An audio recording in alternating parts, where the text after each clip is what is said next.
In this paper, we're going to be digging deeper into COVID infection and its impact on bone marrow, specifically the role of dendritic cells that are produced by the bone marrow. Dendritic cells are a bridge that connects the innate immunity with the adaptive immunity, playing an important role in viral diseases like COVID.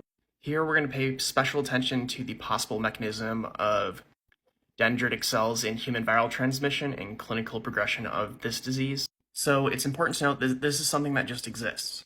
It is not distinct to COVID itself and COVID infection itself.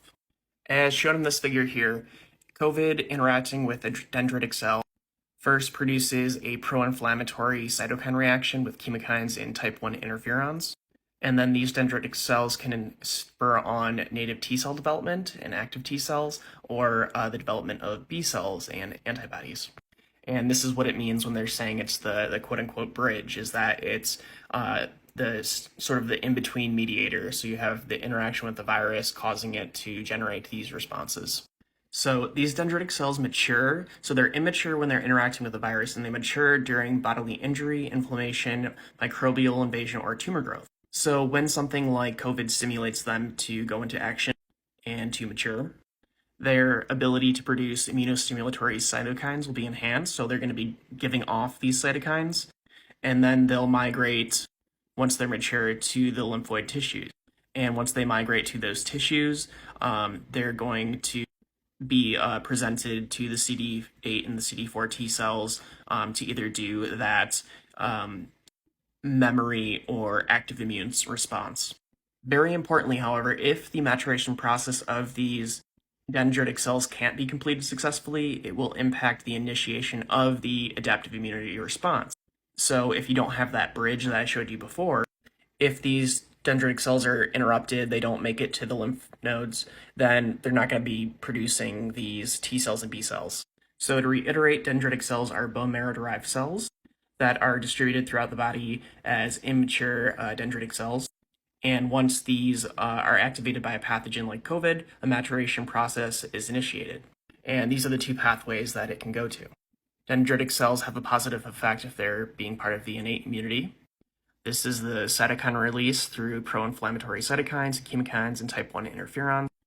And it is also beneficial if they work for the adaptive immunity, producing those B cells and those cytotoxic CD8 plus T cells. However, if something happens and these decrease in quantity or lose their ability to function to present to those lymphocytes, then we have a problem where we're not generating an adaptive or an innate immune response. The most common places these dendritic cells are is in the surface of the body's mucosa. These are the moist inner linings of some of the organs and body cavities, such as that of the nose, mouth, lungs, and stomach.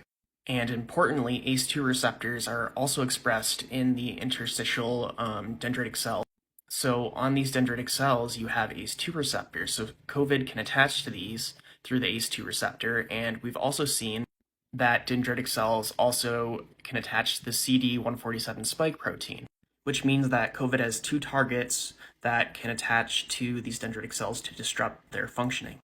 And clinical data has shown that the percentage of dendritic cells in the peripheral blood in the human body had decreased on average 13% during the acute phase and then 30% during the convalescent phase of infection with COVID. So once you've recovered from this COVID infection, your cells are down 30%. These dendritic cells are down 30%, which makes you even more susceptible to future infections until this innate immunity recovers.